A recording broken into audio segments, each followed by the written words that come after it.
인문학으로 직장인의 고민과 궁금증을 해결해 드립니다.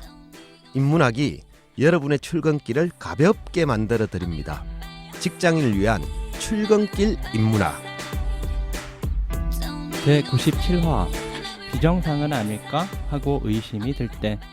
안녕하세요. 어쩌다 철학자 이호건입니다. 안녕하세요. 어설픈 자유인 장춘수입니다. 안녕하세요. 인천작두 강동구입니다. 네, 반갑습니다. 네. 날씨가 되게 추워졌죠. 그러게 말입니다. 이게 뭐 가을은 없는 것 같아요. 그렇죠? 저희가 오늘 녹음하는 날이 11월 14일 수능 날입니다. 그래서 어제까지는 괜찮더니 수능만 되면 예외 없이 이렇게 그죠? 추워지는 것 같아요. 그래서 오늘 무슨 옷을 입고 나가야 되나 뭐 이런 생각이 들긴 하더라고요. 예. 뭐 수능과는 관련 없으시죠, 두 분 다 이제? 한 분은 이제 지나간 지 오래됐지요. 예. 또 우리 자유님 아직 좀 네. 시간이 남았고 그죠? 네. 대신에 이제 집사람이 좀 관련이 있어서 아하, 오늘 새벽 3시에 출근했죠. 뭐 수능 도시락 이런 거 사나? 맞아요. 그러네, 그죠? 그렇죠. 수능 도시락은 뭐 좀 특별하게 싸는 건가? 뭐 이렇게 약간 음. 좀 특별하게 다 싸긴 하는 것 같더라고요. 그렇죠. 네. 그러네요. 참고로 그런 업종에 일을 하고 계시기 때문에 이 일을 하고 계시는 게 좋은 거죠. 네, 네. 그렇죠. 여기서 핵심은 일을 하고 계시다는 거죠. 그죠? 부수적으로 네. 약간의 돈이 들어올 거고. 그렇죠. 네. 네. 어쩌다 철학자님 부인 좀 듣고 계셨으면 어쨌든 뭐 농담입니다, 부인. 갑자기 날씨도 쌀쌀한데 구질구질한 얘기가 그죠? 네. 뭐 바로 주제로 들어가죠. 오늘 주제는 비정상은 아닐까 하고 의심이 들 때입니다. 두 분은 살면서 뭐 본인이나 또는 다른 사람에 대해서 혹시 비정상은 아닐까 하고 의심해 본 적이 있습니까? 작두님은 스스로한테 그런 생각 드신 적 없으세요? 많이 있죠. 근데 그렇게 하면 우울해지니까 예. 언론에 많이 나오잖아요. 예, 그렇죠. 그렇죠. 그래서 옆에 있으면 막 주목을 부르는 뭐 그렇죠. 이런 사람들이 있기도 그러니까 하고. 본인 말고 타인 중에 네. 본인은 뭐 정상이라고 누구나 생각할 수밖에 없으니까 다른 사람이 볼 때 주로 어떤 점을 볼 때 저 친구는 참 비정상이다 이렇게 느끼셨나요? 굉장히 주관적인데 예. 전 그 철판 깐 얼굴 같은 사람들이 있잖아요. 예. 안면몰수. 예, 안면몰수. 어. 다 지가 했던 얘기도 기억 안 난다고 모르세. 그렇죠? 끊임없이 카멜레온처럼 변신하고. 예. 정치인 중에 그런 사람 꽤 많죠. 그 얘기하는 겁니다. 지금. 그렇죠? 예. 예, 그런 것 같아요. 이게 그죠? 내 상식으로는 이해가 좀 잘 안 되는 구석이 있으면 야, 참 놀랍다.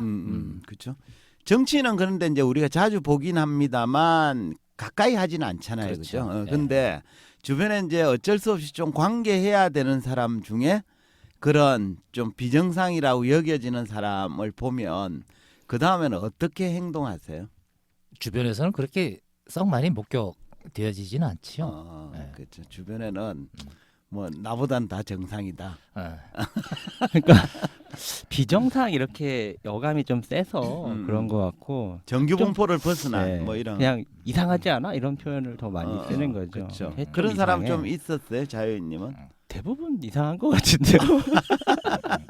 근데 사실 이런 얘기를 예전에 이제 저 아내랑 이제 대화할 때 제가 좀 많이 했던 것 같아요. 뭔 얘기를 하다가 그게 정상이야? 뭐 이런 식으로 얘기를 많이 해서 왜 자기는 맨날 비정상이라고 얘기하냐고 자기만 정상이고 이런 비난을 많이 받았어.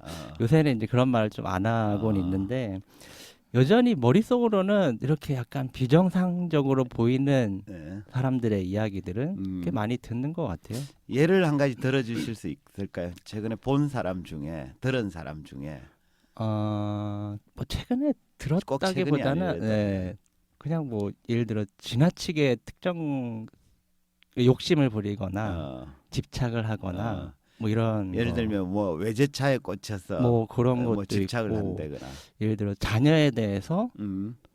본인 나름대로는 이렇게 자녀를 위하는 마음에서 하는데 굉장히 폭력적인 방법으로 자녀를 이렇게 대하는 이런 그렇죠, 거. 그죠. 네. 예.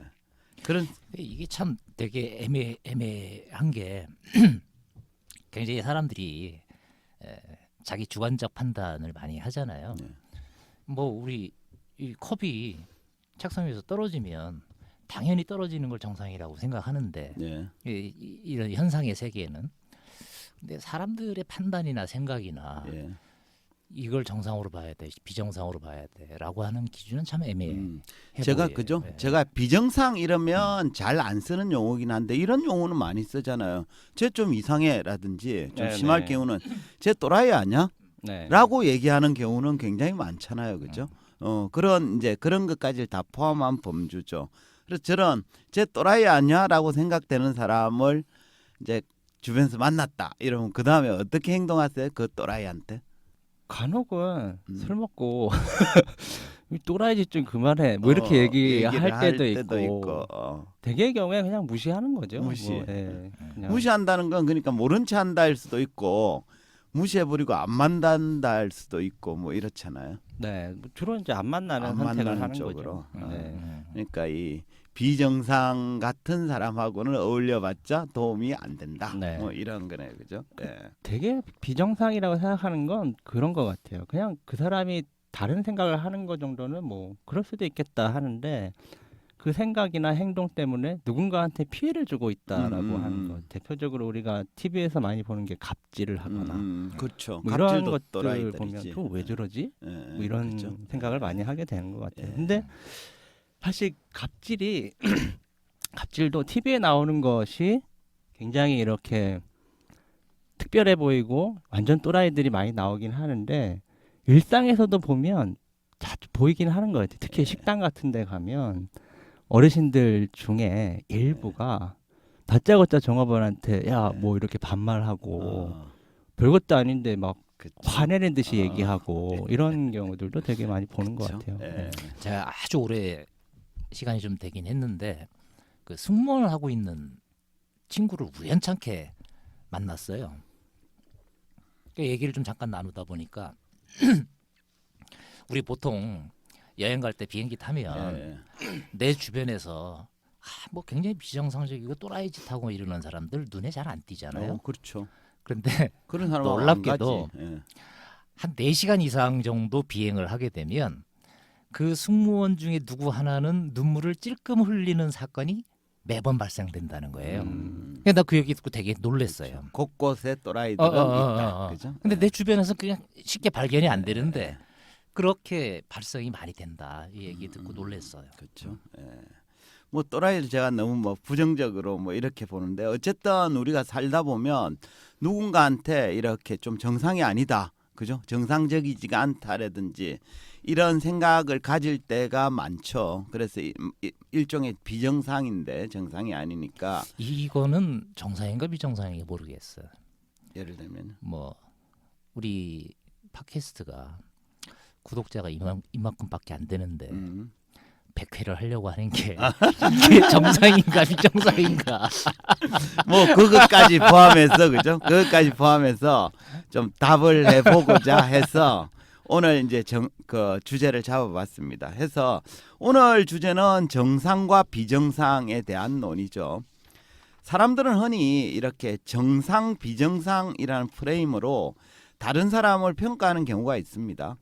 가령 이런 경우죠. 어떤 고등학생이 자기 학교의 여선생님을 좋아하게 돼요. 그런 경우 있잖아요. 그죠? 네. 근데 그 여선생님은 이미 결혼도 했고 자녀도 있고 게다가 남학생보다 나이가 20살 이상 더 많은 연상이에요. 그럼에도 이 남학생은 그 선생님을 사랑하고 심지어 결혼까지 하려고 합니다. 그럼 이 학생은 정상일까요? 비정상일까요? 어떻게 보십니까? 이거 역시 이제 사람에 따라 좀 다를 수는 있을 것 같은데 그냥 제 기준을 하면 다른 건 별로 걸리진 않는데 네. 20살 이상 많다는 게 좀 걸리네요. 그죠? 제가 제 기준으로는 한 4살? 네 네 살이 좀 맥시멈이 아닌가? 뭐 이런. 궁합도 안 본다고 그러잖아요. 네 살이면. 근데 여기는 결혼도 했고 그 선생님은 그러니까. 나이 자녀 애도 있고 게다가 나이도 한두 살이 아니라 20살도 돈이 얼마나 많은지는 잘 모르겠어요. 근데 뭐 선생님이니까 일반적으로 생각해 보면 엄청난 그 부유하지 않을 가능성은 높죠. 그죠? 예. 둘 중에 하나 아닐까요? 엄청 사랑했거나 예. 아니면 취향이 독특하거나. 만일 자식이 저랬다 이러면 어떻게 할 것 같아? 미친놈. 바로 나올 것 같은데요. 그죠? 제가 사실 이렇게 질문을 던지잖아요. 그럼 우리나라에서는 대부분 이 학생 비정상이다라고 보는 사람이 많을 겁니다. 하지만 방금 제가 소개한 이야기는 프랑스의 마크롱 대통령 사례예요. 그죠? 그 실제 있는 사례죠. 이처럼 우리나라에서는 비정상적인 행위가 프랑스에서는 조금 다르게 평가되기도 합니다. 사실 우리는 거의 매일 비정상에 대한 소식을 접하며 살고 있습니다. 신문이나 뉴스 기사들은 보면 대체로 비정상에 대한 이야기들로 채워져 있습니다. 대체로 사람들은 정상보다는 비정상에 대해서 더 많은 호기심을 갖기 때문입니다. 그렇지 않습니까? 뉴스는 아무래도 그런 것 같아요. 그쵸? 오늘도 네. 모든 직장인들이 9시에 제대로 출근했군요. 뭐 이런 건 뉴스거리가 그렇죠. 아니죠. 그렇지. 맞습니다. 예. 그렇죠. 그래서 좀 특이해야 되는 거죠. 결혼에 대한 기사도 이성 간 결혼보다는 동성 결혼이 스포트라이트를 받고 좀 엇비슷한 나이끼리 결혼보다는 부부 간 나이 차이가 그냥 많이 나면 날수록 기사화될 가능성이 높습니다. 근데 앞서도 보았듯이 동일한 사건에 대해서도 정상이다, 비정상이다라는 평가가 갈리기도 합니다. 한국에서는 동성 결혼이 비정상이라고 보는 시각이 우세하죠. 하지만 한국 내에서도 일각에서는 정상이라고 평가하는 사람들도 있거든요. 근데 이런 평가 차이는 왜 발생하는지 아십니까? 글쎄요. 뭐 괜히 가지고 있는 것도 클 텐데 네. 그런 어떤 문화적인 거 실제로 이 동성애가 그 한 몇십 년 전까지만 해도 법적으로 처벌도 받았던 그 그렇죠. 서구 사회도 네. 그랬었다고 하더라고요. 네, 그러니까 그치. 독일 같은 경우에도 형법으로 동성애를 할 경우에 처벌을 받는 이런 일들이 있었다 그렇죠. 하더라고요. 사회적으로 뭐 법적 기준이나 문화가 허용하는 범위 이런 것들도 있을 테고 개개인의 가치관이나 신념 이런 거에 차이에 기인할 때도 하기도 할 텐데요. 좀 이런 차이는 왜 발생하냐 구체적으로 얘기를 해보면 동성 결혼에 대한 불호는 개인이 갖는 정상 콤플렉스와 관련이 있습니다. 여기서 콤플렉스란 말은 어떤 행동이나 지각에 영향을 미치는 무의식적이고 감정적인 관념을 말하는데요. 결국 정상 콤플렉스는 동성 결혼을 바라볼 때 그게 정상인지 아닌지를 판단하는 무의식적인 지각 과정에 영향을 받는다라는 뜻입니다. 여기서 이제 중요한 점은 뭐냐면 동성 결혼에 대한 평가를 내릴 때 사람들은 의식적으로 판단을 하는 게 아니라 무의식적으로 지각한다는 사실인데요. 다시 얘기하면 우리가 정상 여부에 대한 판단이 우리가 의식하지도 않은 상태에서 깊은 생각 없이 저절로 이루어진다라는 뜻입니다. 무의식적이면서도 이성적이지 않다라는 거죠. 그러니까 이 깊이 얘기는? 생각 안 하고 음. 무의식적으로 저절로 반응한다라는 뜻이에요. 그냥 딱 봤을 때 이렇게 거슬리는 느낌? 그렇죠. 적극적으로. 네, 그런 느낌인 거죠. 그죠? 네. 예. 사실 사람들이 중요한 판단을 내릴 때는 되게 깊이 있게 생각하는 것 같지만 의외로 무의식적으로 별 생각 없이 판단하는 경우가 더 많습니다. 이때 본인은 무의식적으로 판단을 내린다라는 사실조차 자각하지 못하는 경우가 대부분이에요. 이처럼 깊은 생각 없이 무의식적으로 결론을 내리는 대표적인 경우가 정상, 비정상에 대한 판단입니다. 자, 예를 들어 볼게요. 고등학생인 자녀가 학교를 때려치고 사업을 하겠다며 부모님께 폭탄 선언을 했습니다. 이런 상황을 겪으면 부모는 자녀를 정상이라고 생각할까요? 어떻게 보세요? 정상이라고 생각하지는 않을 것 같은데 얘기는 들어볼 것 같아요. 그렇죠. 그래서 좋아하지 않을까요? 뭘 해가지고 어떻게 좋아한다고? 어? 어? 뭘 좋아한다고? 해가지고 아이고 얘가 이렇게 일찍부터 돈벌이를 한다니 이런 고맙다. 뭐 그죠? 음. 제가 보기에 두 분 우리 표현으로 정상이 아니야. 다시 얘기하면 정규 분포 속에 있지는 않습니다. 정상 비정상 이 얘기를 할 건 아닌데 아니 그러니까 개연성 이런 걸 또 들어보긴 할 거지 않을까요? 그러면 그죠? 되게 예. 쿨한 부모인데 듣지조차 않을까요? 듣기조차 않는 어. 경우도 있는 거죠. 말이 되냐 이러면서 그죠? 당장 화들짝 놀라면서 근데 제 느낌에는 어. 한번 얘기해봐 어떻게 할 건지. 어. 그럼 걔의 말이 안 될 가능성이 되게 근데 많. 이런 경우는 어때요? 전교 1등을 계속 네. 했어. 근데 고3 때 수능을 한 달 앞두고 학교를 때려치고 자기 사업하겠다고 그러는 거예요. 그러면 어떨 것 같아요? 아, 그럴 수는 있겠네요, 좀. 그죠? 이게 네. 이게 되게 황당하지 않아요? 그러니까 정상 비정상이라고 하는 거를 굳이 구분하지 않고 음. 반대를 많이 하겠지요. 네. 그렇죠. 일상적으로. 예. 그러니까 반대하는 배경에는 정상적이지 않다라는 관념이 들어 있는 거죠. 실제 그러면 대부분 부모는 되게 비정상이라고 생각할 거예요. 그러니까 폭탄 선언한 자녀가 뭔가에 홀려서 정신이 나갔구나 이렇게 생각할 겁니다. 근데 한번 곰곰이 생각해 보면 학생이 학교를 그만두고 사업을 한다? 이건 진짜로 비정상적인 행위일까? 이건 장담할 수 없습니다. 곰곰이 생각해 보면 비정상이라고 볼 수만은 없는데요. 성공한 사람 중에도 보면 일찍이 제도권 교육에서 벗어나서 자수성가한 사람이 의외로 많습니다. 현대그룹의 정주영 명예회장도 그랬고요.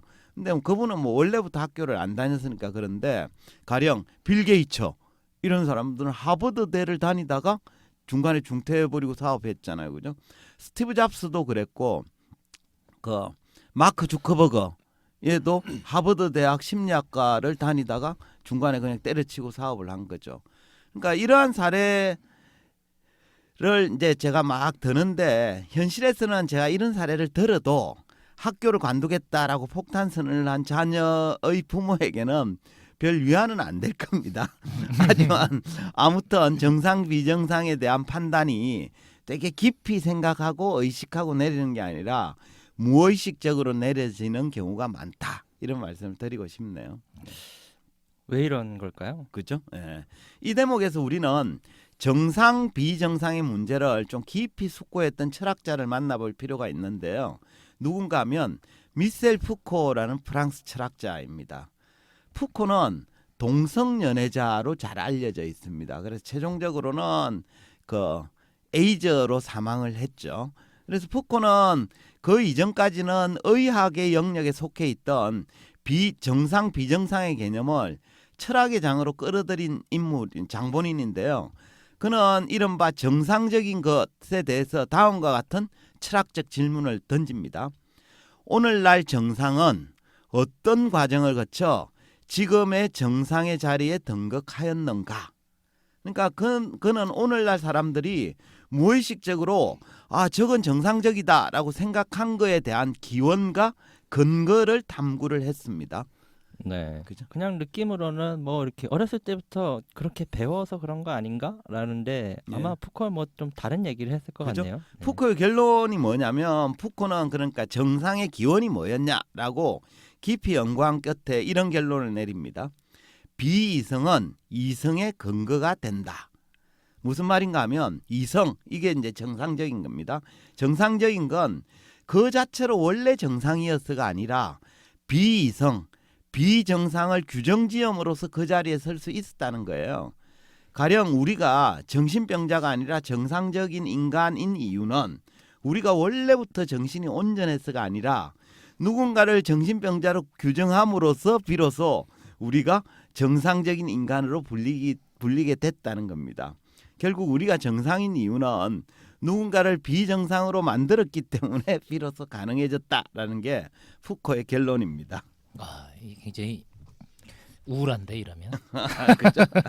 근데 이 정상 비정상에 대한 푸코의 사유를 요즘 사회적 이슈가 되고 있는 왕따 현상에 대입해 보면 이해하는 데 도움이 좀 됩니다.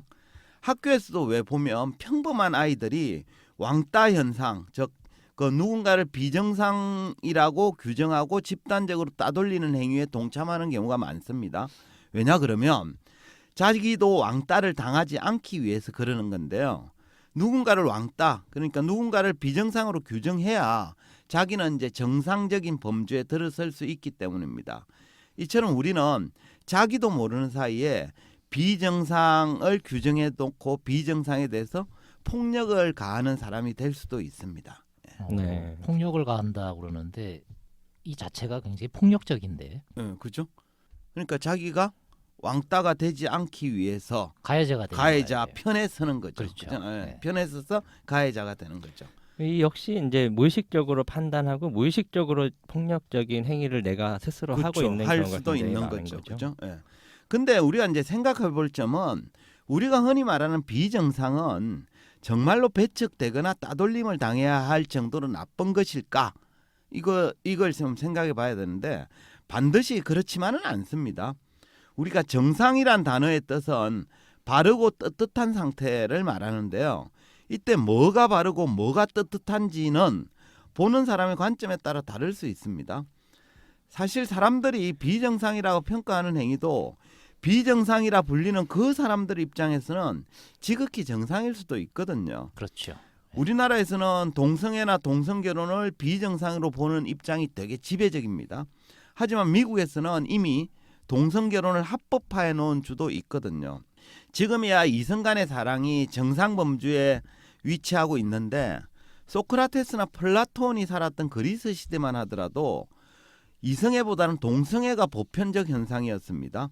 요컨대 그러니까 정상 비정상에 대한 판단이 시공을 초월한 절대적인 건 아니다라는 뜻으로 이해할 수 있습니다. 네. 그죠.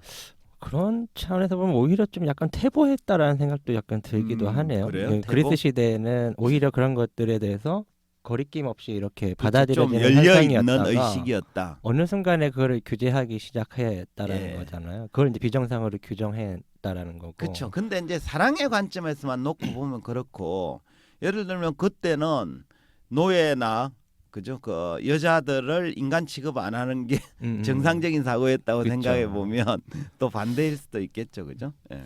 동성애 관련해서는 종교적인 네, 종교적인 이유 영향이 때문에 제일 아마 큰것 같아요. 네. 예, 그렇죠. 그러니까 어쨌든 중세를 네. 거쳐오면서 오히려 더 강화가 네. 되거나 그렇죠. 그 종교라는 게 그 시대의 규범이나 의식을 규정하는 굉장히 막강한 권력이거든요. 그러니까 이제 그 영향이 있을 수 있는 거죠.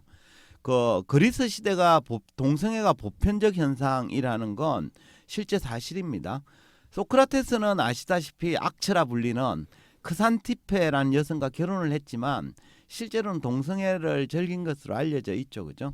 잊지 말아야 될 사실은 뭐냐 이러면 우리가 정상 비정상으로 구분하는 사이에 자기도 모르게 누군가한테 폭력을 가할 수도 있다는 점이에요. 가령 공부가 하기 싫어서 대학 진학을 포기한 학생, 가령 평일날 지하철을 탔는데 되게 어린애가 교복도 안 입고 지하철 타고 어딜 가고 있어요. 그러면 이런 생각하잖아. 쟤는 학교 안 가고 뭐해? 이렇게 생각하잖아요. 그리고 좀 이상한가 보다 이렇게 자기도 모르게 그런 비정상으로 낙인 찍는 경우가 있거든요. 또 성별이나 나이, 뭐 국경이나 신분을 초월한 사랑에 대해서는 비정상이라면 손가락질하는 사람들은 자기도 모르는 사이에 타인에게 폭력을 가하고 있는지도 모릅니다. 그러니까 비정상에 대한 판단 기준이 절대적이고 객관적인 것이 아닐 수도 있기 때문입니다. 네. 근데 이렇게 얘기를 듣다 보니까 이런 생각을 하게 되면 이게 꼭 타인에 대한 평가만 그렇게 하는 것이 아니라 자기에 대해서도 이렇게 그렇죠. 그럴 수 생각하면서 있죠. 예. 스스로에 대한 폭력을 행사하기도 그렇죠. 하는 것 스스로 같아요. 죄책감을 갖기도 난 하고 지금 그런 이러면 거죠. 안 되는데 그렇죠. 난 지금 비정상이야. 예, 그렇죠. 이 여러 가지로 굉장히 폭력적이네요. 이런 구분을 그렇죠. 한다는 예, 게. 맞습니다. 푸코는 시간과 공간을 초월한 절대적 진리는 없다고 보았습니다. 우리가 말하는 진리란 고작해야지 특정한 시기에 특정한 장소에서 역사적 문화적으로 만들어진 하나의 형식에 불과합니다. 예컨대 지금 우리에게 진리처럼 여겨지는 학생은 공부를 열심히 해서 반드시 대학을 가야 한다라는 명제도 시공을 초월한 절대적인 건 아닙니다. 그 명제는 시간적으로는 20세기 말부터 21세기 초반에 공간적으로는 대한민국에서만 만들어진 하나의 형식적 진리일 뿐이거든요. 따라서 모든 사람이 그래야 한다라고 그렇게 하는 게 정상이다라고 우겨서는 안 되겠습니다. 이런 거에 영향을 사실은 또 많이 받고 살잖아요. 그렇죠. 그러다 보니까 규격화되어지고 표준화되어지고 예. 평범의 세계를 벗어나지 못하는 그렇죠. 이게 오히려 편안할 수도 있지만 많은 모서리를 가지고 있는 사람이 살기가 힘든 그렇죠. 세상, 그죠. 이럴 수도 모난돌이 있죠. 정맞게 네. 되는 거죠. 그런 경우에. 네. 푸코는 비정상은 없다 이렇게 결론을 내립니다. 해서 혹시 남들 다 가는 대학을 가지 않았거나 부모님 뜻 어기고 지금의 직업을 선택했거나 나이 차이가 많이 나는 이성에게 마음이 끌렸더라도 혹시 내가 지금 비정상은 아닐까 하고 스스로 좀 의심하지 않았으면 합니다. 이 세상에는 비정상이란 존재하지 않고요. 우리 모두는 지극히 정상적이다 이런 거죠. 작두님도 지극히 정상적이다 이렇게 말씀드리고 이게 싶습니다. 위로를 받아야 되는 건지 어쩐 건지 모르겠는데 여하튼 정상 비정상에 대한 논리는 예. 정상인들의 입장에서만 만들어진 거다라는 그렇죠. 거잖아요. 그렇죠. 그렇죠. 그래서 비정상 입장에서도 생각하는 역지사지가 안 예. 되면 이 사회에 또 어두운 구석이 생길 그렇죠. 수도 있다. 예. 뭐 이런 그렇죠. 말씀으로 맞습니다. 그래서 작두님 얘기가 아까 처음에 우리가 지금 100회째 정도를 맞이하고 있는데 구독자 수가 겨우 이거여서 정상일까 이렇게 생각하는데 그건 그죠? 그 구독자 수 몇만 명, 몇십만 명 되는 일부 사람들이 만들어 놓은 규칙을 우리가 정상이라고 생각하는 거죠. 사실 실제 팟캐스트 우리 팟빵에도 방송이 2만 3천 개 뭐 이렇게 되거든요. 그중에 우리 같은 방송들이 훨씬 많습니다. 게다가 저희 이제 항상 그 보면 순위에는 올라가 있거든요. 아주 상위는 아닙니다만. 그러니까 정기 분포 안에는 있다. 결코 비정상은 아니다. 그리고 우리보다 더 대단한 사람도 뭐 정상이고 우리보다 못한 방송도 정상이다. 이런 말씀을 좀 드리고 싶네요. 예. 네. 어찌 보면 아까 우리 언급했었던 왕따 현상도 그렇고 네. 생각해 보면 우리가 뭔가 갈등 상황이라고 부르는 모든 것들이 어쩌면 이렇게 누군가를 정상, 비정상으로 구분하는 것에서 모든 게 시작되는 게 아닌가라는 그렇죠. 생각이 그렇죠. 들어요. 그렇죠. 그래서 맞습니다. 이렇게 뭔가 상대방을 비정상으로 정의해 놓고 배척하는 문화가 좀 전반적으로 좀 경계하고 사라질 수 있는 노력을 좀 하는 게 예, 필요하지 그렇죠. 않을까 예. 뭐 이런 생각을 합니다. 그래서 사람들이 그 푸코가 얘기하는 그죠? 비이성은 이성의 근거가 된다. 그러니까 비정상이 정상의 근거가 된다라고 얘기하는 말 뜻을 좀 제대로 이해했으면 좋겠고 절대적인 정상, 비정상은 존재하지 않는다. 누구나 정상이다. 네. 요즘 그 인기 있는 그 반려견 프로그램 중에 정현욱인가요? 그 양반이 강현욱. 예. 맞아요. 예. 세상에 나쁜 개는 없다. 뭐 이런 음. 식으로 세상에는 비정상적인 인간은 없다. 이렇게 얘기할 수 있겠습니다. 네. 그럼 마무리할까요? 예. 마지막은 한 줄 평 시간입니다. 예. 작두님부터 한 줄 평 부탁드릴게요. 저는 오늘 이 얘기 들으면서 그 직장에 근무하는 사람들의 모습을 보면 요즘에 세대가 참 다양하게 많이 구성되어 있기도 하죠. 그렇죠, 그렇죠. 그리고 또 가지고 있는 신념, 가치 또는 행동, 패턴 이런 것들이 많이 조금 다르다라고 서로 인식도 좀 되어지는 이런 상황에서 젊은 친구가 윗세대의 사람을 꼰대로 바라보고 저거 비정상이야라고 여기는 것도 좀 있고 네. 또 연배가 있는 사람들이 젊은 친구들한테 왜 저렇게 지멋대로지? 라고 하는 이런 생각 자체도 역시 그렇죠. 서로에 대해서 예. 나는 정상이고 너는 비정상이다 라는 그렇죠. 것도 깔려 있는 예, 것 같기도 맞습니다. 해요. 예. 그래서 자유인님 말씀하신 것처럼 비정상이라고 하는 것을 감히 규정하지 않고 조금은 관대한 사고로 바라봤으면 좋겠다라는 네. 생각이 제일 많이 예, 들었습니다. 예, 좋습니다. 예. 네. 자유님. 네, 약간 복잡한 생각이 막 들어가지고 네. 한 줄 평을 이렇게 정리하기가 좀 애매하더라고요. 그냥 근데 저는 그냥 이렇게 생각하고 싶어요. 타인에게 해가 되지 않는 한 우리 모두는 정상이다. 좋습니다. 그죠? 멋있네, 깔끔합니다. 네. 역시 한 줄 평은 그죠? 자유인님이 정상, 작두님은 비정상. 비정상. 하지만 비정상이란 이 세상에 존재하지 않는다라고 정리를 할 수 부끄럽습니다. 있겠네요. 그죠? 예. 좋습니다. 오늘은 비정상은 아닐까 하고 의심이 들 때라는 주제로 이야기했습니다. 사람들은 흔히 정상, 비정상이라는 프레임으로 타인을 평가하는 경우가 있습니다. 이때 비정상으로 분류된 사람을 무시하고 배척하려는 경향이 있는데요. 하지만 정상, 비정상에 대한 판단 기준은 시공을 초월한 절대적인 것이 아닙니다. 정상의 기원에 대해서 깊이 연구한 미셀 푸코에 따르면 정상적인 것은 원래부터 정상이어서가 아니라 누군가를 비정상으로 규정지었기 때문에 비로소 정상의 지위를 차지하게 되었다는 거예요. 비정상에 대한 판단 기준이 절대적이고 객관적인 것이 아니다라는 뜻입니다. 하여 누군가를 비정상으로 분류하고 배척하고 따돌려서는 안 되겠다라는 말씀을 드리겠습니다. 이 세상에는 비정상이란 존재하지 않습니다. 따라서 우리 모두는 지극히 정상이라는 사실을 잊지 말았으면 합니다. 이것으로 직장인을 위한 출근길 인문학 제97화를 마치도록 하겠습니다. 저희는 다음 시간에 다시 찾아뵙겠습니다. 네, 감사합니다. 감사합니다. 감사합니다.